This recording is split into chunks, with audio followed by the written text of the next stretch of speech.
भाई? अपने पार्ट का पता कैसे चलेगा और कौन सा नंबर में कौन आएंगे, कौन सा धर्म में कौन आएंगे, कैसे पता चलेगा? दूसरों का तो बाद में पता चलेगा, पहला अपना पता चलना चाहिए। अपना कैसे? और अपना पता जो है वो पहले ये चलना चाहिए कि हम किस ग्रुप की आत्मा है। 108 माला के मणके हैं तो उनमें 9 ग्रुप हैं, होते तो 10 ग्रुप हैं। 10वां ग्रुप तो नास्तिक होता है, वो न आत्मा को मानता है, न परमात्मा को मानता है, न देवताओं को मानता है, न स्वर्ग को मानता है, न नरक को मानता है। तो वो तो नास्तिक ग्रुप है। बाप और बाप की रचना को जानने का सवाल ही नहीं। तो बाकी बचे 9 ग्रुप। उन 9 ग्रुप में पहले ये देखना है मैं किस ग्रुप की आत्मा हूं। पहले ये बात बुद्धि में आनी चाहिए। ये कैसे पता चलेगा? अरे झाड़ के चित्र में जो एडवांस में समझानी दी गई है उसमें 9 धर्मों के विशेष विशेष गुण बता दिए। देवता सनातन धर्म का विशेष गुण क्या है? सहनशीलता अपने में देखनी है। हम हमेशा फेल तो नहीं होते हैं सहनशीलता की परीक्षा में। अगर फेल होते हैं 50% से ज्यादा, माना देवता धर्म में आने वाले पहले ग्रुप के हम मान के नहीं हैं। दूसरा ग्रुप है चंद्रवंशी। उसकी विशेषता क्या है? सामना करना। सहन शक्ति भी होती है, लेकिन सहन शक्ति होने के बावजूद भी, क्योंकि वो बाप समान पार्ट बजाने वाली आत्माएं हैं, माँ के समान पार्ट बजाने वाली आत्माएं नहीं है, इसलिए सहन शक्ति होते हुए भी वो सामना करती है ज्ञान रत्नों से, मुकाबला करती है असुरों का और तोड़ के जवाब देती है। जिनको कहा जाता है राम के बाण। क्या बाण किसी को लगता है तो घायल हो जाता है, तो सामना करने का ऐसा विशेष गुण होगा। वो किसी से घबराने वाली आत्माएं नहीं होंगी। ये दीदी है, ये दादा है, ये क्या है, वो क्या है, इनके सामने ये बाण मारे या नहीं मारे तो अपने को देखना है।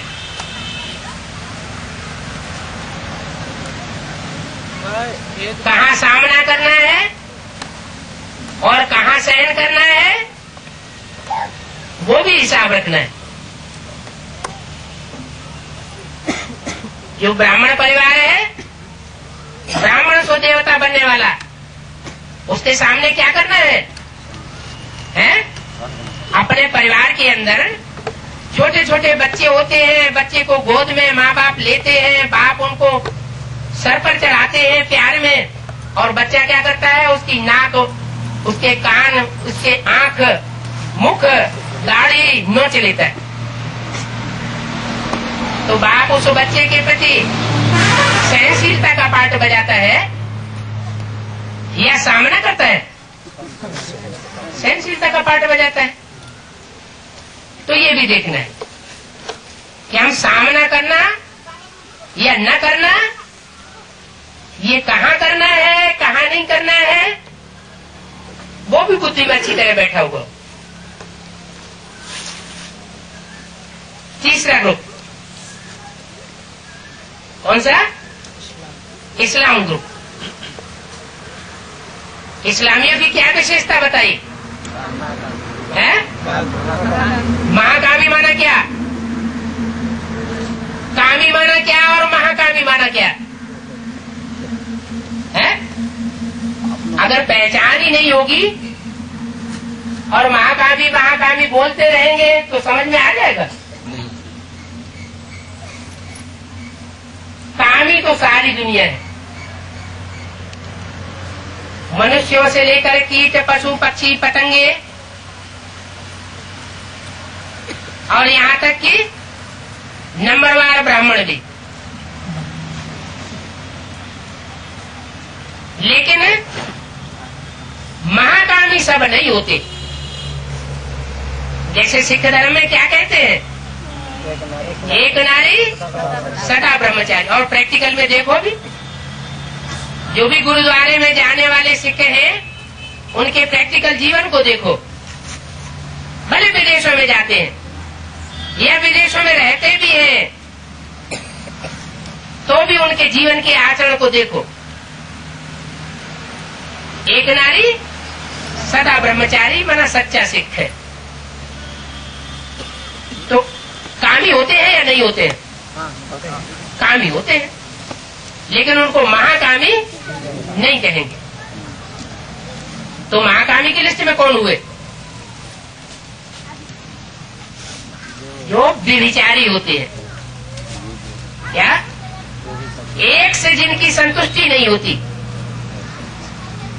उन्हें जीवन में व्यभिचार जरूर चाहिए। रोटी दाल है तो अपन को देखना है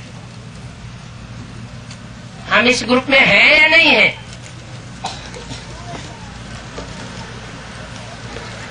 चौथा ग्रुप बौद्ध धर्म। उनकी विशेषता क्या है? कायरता वाली पवित्रता वो बौद्धियों का मुख्य धर्म, गुण धर्म नहीं है।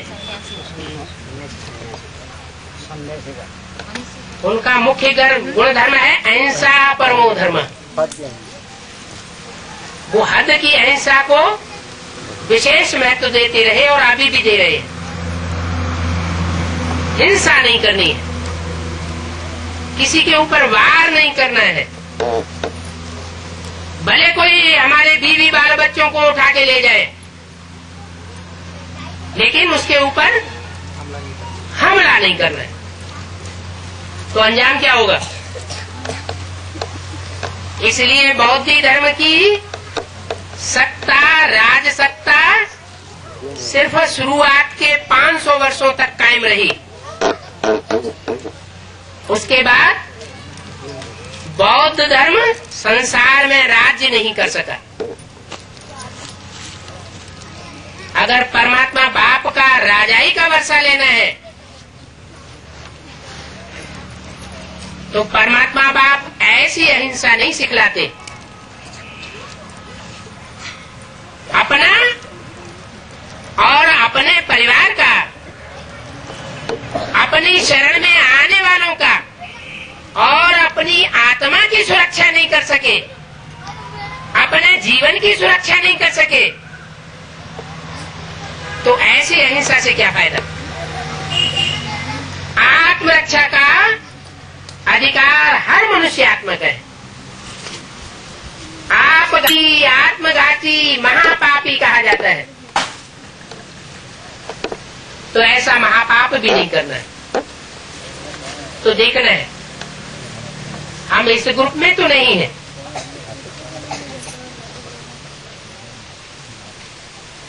बौद्धियों में एक गलती हो गई। सारे नियम कानून जीवन के अच्छे थे, इस अहिंसा परमो धर्मों के अलावा, लेकिन स्त्री पुरुषों को इकट्ठा रखना शुरू कर दिया। ये आत्मा आत्मा भाई भाई की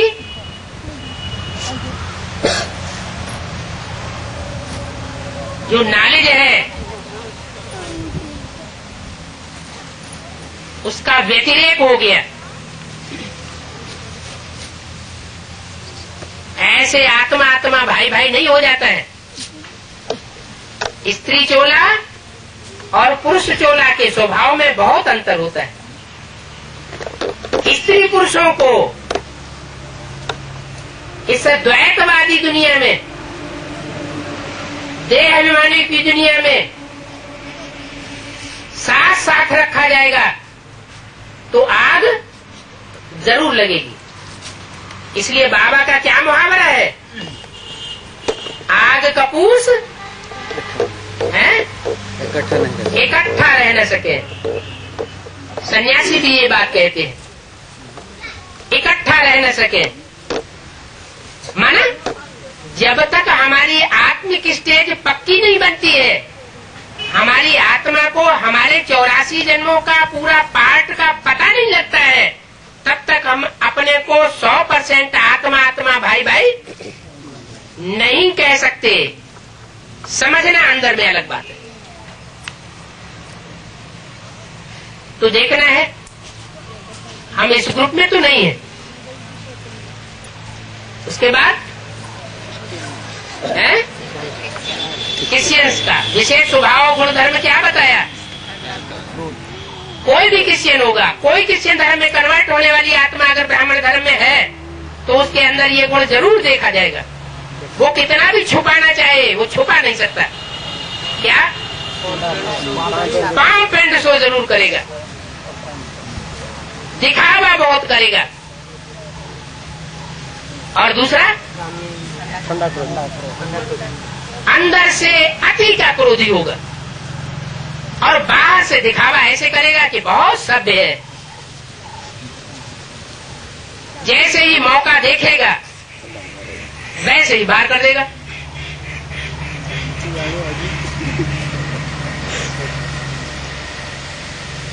तो ये दो गुण धर्म क्रिश्चियंस के विशेष बहुत ही खतरनाक है।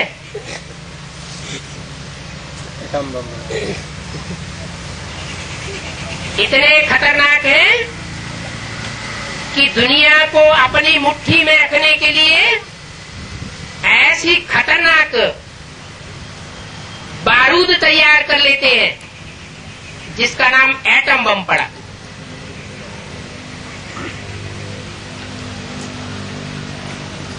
इतने क्रोध में आ जाते हैं कि उनको ये ध्यान ही नहीं रहता कि दूसरों को खलास करने के लिए हमने जो बारूद बनाया है उस बारूद के ढेर के ऊपर इस दुनिया में हम भी बैठे हुए हैं। जैसे कोई मूर्ख जिस डाली पर बैठा हो उसी डाली को काटना शुरू कर दे।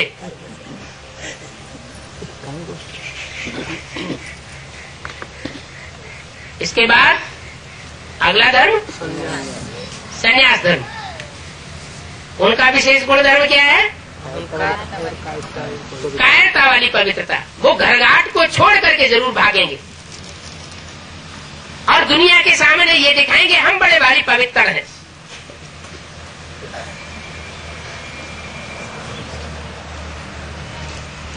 दूसरों को पढ़ाएंगे पढ़ाई पवित्रता की, ब्रह्मचर्य की, और अंदर से लूपोल भरी हुई होगी।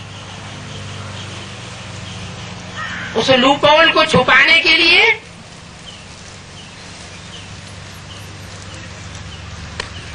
अपने को प्रत्यक्ष करने के लिए, अपने को ऊंचा साबित करने के लिए बड़े से बड़े आडंबर रचेंगे।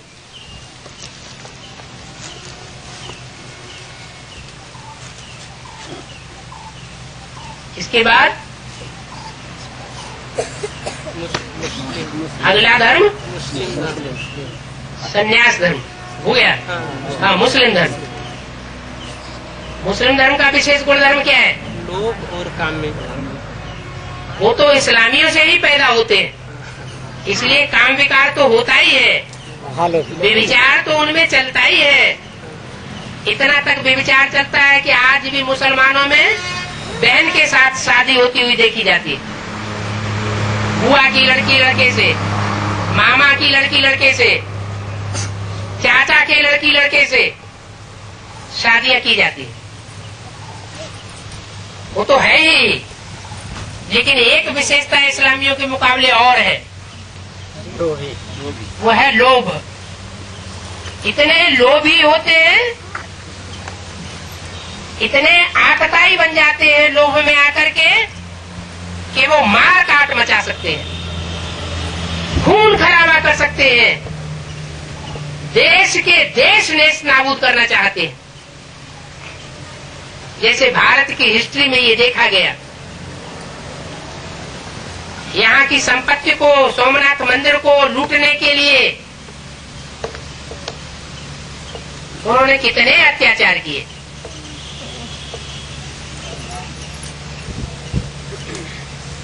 ऐसे लोग भी हमारी ब्राह्मणों की दुनिया में भी बैठे हुए हैं।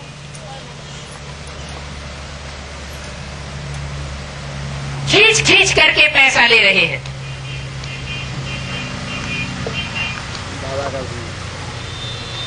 और इसके आगे सिख धर्म, इसका गुरु धर्म विशेष क्या है? मेहनत की रोटी खाने वाले, एक नारी सदा ब्रह्मचारी और सदा के सहयोगी, भारतवासियों के सदा के सहयोगी रहे। खुद को मार पीट करके भी, खुद को और अपने बीवी बाल बच्चों को बलिदान करके भी उन्होंने हिंदुओं का साथ दिया, सहयोग दिया। और इसके बाद आर्य समाज, अर्धनास्तिक। अर्धनास्तिक किस लिए? कि उनकी बुद्धि में ये बात आती ही नहीं है कि देवात्माओं में परमात्मा सुप्रीम सोल परम पिता प्रवेश करता है। वो देवात्माओं को मानते ही नहीं, देवताओं की मूर्तियां को मानते ही नहीं, पूजते ही नहीं, मंदिरों में जाते ही नहीं।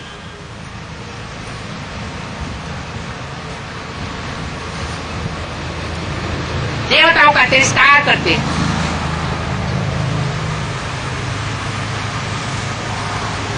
और अंत में आखिरी धर्म होने के कारण बड़ी बड़ी भाषणबाजी करते हैं, बड़े बड़े पुस्तकें छपाते हैं, बहुत ही लिटरेचर बांटते हैं।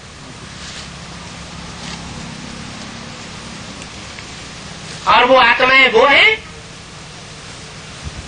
जो आज भारत की सत्ता पर बैठी हुई है। बाबा जिस सत्ता के लिए हम बच्चों को डायरेक्शन देते हैं कि तुमको अगर राष्ट्रपति का पद मिले तो तुम बच्चे थूक मारेंगे,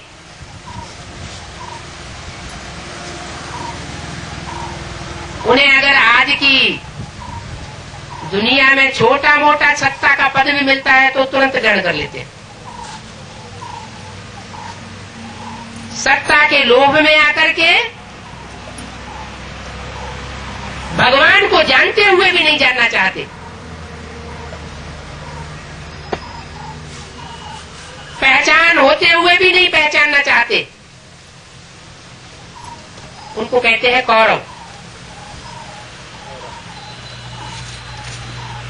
पांडवों और कौरवों के बीच में गीता ज्ञान सुनाया गया था। कौरवों ने सुना, जाना, लेकिन माना नहीं। ऐसे हम ब्राह्मणों की दुनिया में भी एडवांस नॉलेज में भी बैठे हुए हैं और बेसिक नॉलेज जड़ों पर आधारभूत ब्राह्मण भी बैठे हुए।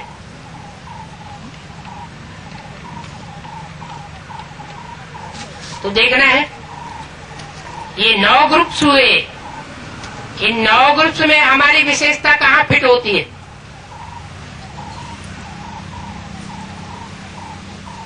दूसरों से डिस्कस बाद में करना, पहले अपने अंदर पक्का करना है। जैसे वो ड्रामा होता है ना, नाटक,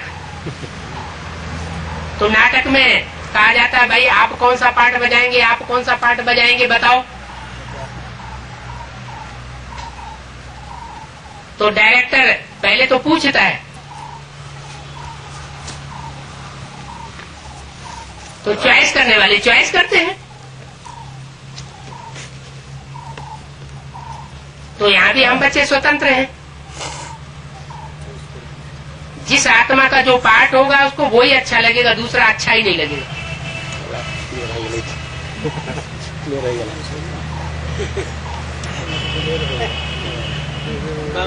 हाँ जी। इसे अगर देखेंगे तो एक धर्म का नहीं मिलता, 2-3 धर्म का मिलता है। अगर जीवन को देखेंगे एक धर्म ऐसा भी है जो सब विधर्मियों में कन्वर्ट होते हुए जाता है। इस्लाम धर्म शुरू होगा तो देखेगा इन्हें इनका जोर ज्यादा है, यहाँ थोड़ा दाल भात अच्छा मिल रहा है, जहाँ देखी तबा बारात वहीं बिताई सारी रात। इस्लाम धर्म में कन्वर्ट हो जाते हैं। क्रिश्चियन धर्म निकलता है तो क्रिश्चियन धर्म में कन्वर्ट हो जाते हैं। मुस्लिम धर्म निकलता है तो मुस्लिम धर्म में कन्वर्ट हो जाते हैं। वो हर धर्म में कन्वर्ट होते होते होते होते अंत में जाकर जब देखते हैं कि पर धर्मो भयावह, प्रैक्टिकल जीवन में अनुभव कर लेते कि दूसरे के धर्म में जाना अच्छा नहीं है, दूसरे धर्म वाले हमको दास दासी बना करके रखते रहे, तो अंत में जाकर के फिर भारतवासी बन जाते हैं और आर्य समाज को फॉलो कर लेते हैं। हर धर्म में से उनकी श्रद्धा विश्वास उठ जाता है, इसलिए वो अर्धनास्तिक बन जाते हैं।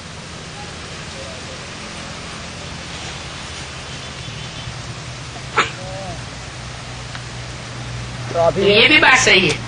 अभी तो ये शूटिंग हो रहा है, किसके लिए? यही जो बात है, तो अभी शूटिंग हो रहा है। किसके लिए? सबके लिए कि किसी एक दो के लिए या तो आपके लिए? जो भी पार्ट बजाने वाले हो, हाँ, और अभी शूटिंग हो रहा है ना, सबके लिए। हर धर्म में जा रहे हो, सब जा रहे हैं क्या? सब में जो भी है पार्ट बजाने वाले हो गए। हाँ, जो भी जहाँ देखा अच्छा वहीं कर कन्वर्ट हो गए, तो उनको यही कहा जाएगा। अच्छा, ब्राह्मण उनका कोई सिद्धांत नहीं है, उनका सिद्धांत इतना है, तो ब्राह्मण को उनका एक ही सिद्धांत है, प्रजापरस्त।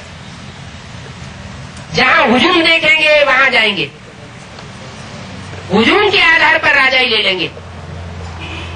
उन्हें वोट चाहिए ज्यादा से ज्यादा, वोट के आधार पर नोट मिलते हैं। किसी तरीके से उन्हें सत्ता चाहिए। और प्रजा तो आज की दुनिया में बुद्धिवादी होती है या गधों की स्वभाव वाली होती है? बुद्धिवादी होती है। बुद्धिवादी हो नहीं गए हैं, समझते हैं अपने को बुद्धिवादी। गणों में सारी प्रजा बटी हुई है, कोई जातिवाद पर बटे हुए हैं, कोई स्टेटिस में बने हुए हैं, कोई भाषा परस्त बन गए हैं, कोई पार्टीबाजी में फंस गए।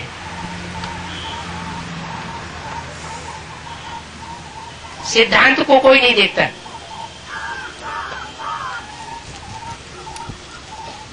ज्यादातर हर देश में आज प्रजातंत्र लागू हो चुका है। प्रजा के ऊपर प्रजा का राज्य, ये आर्य समाज जब से आया है तब से हुआ है। पहले हर देश में राजा का राज्य होता था।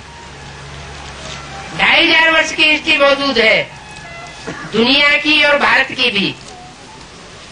हिस्ट्री खोल के देखा जाए, राजाओं का राज्य ज्यादा समय चला है या प्रजा के ऊपर प्रजा का राज्य चला है? ये तो अभी लास्ट में 100-200 वर्ष की बात है, जब प्रजा के ऊपर प्रजा का राज्य चलाने वाले इस सृष्टि पर मौजूद हो गए। ओह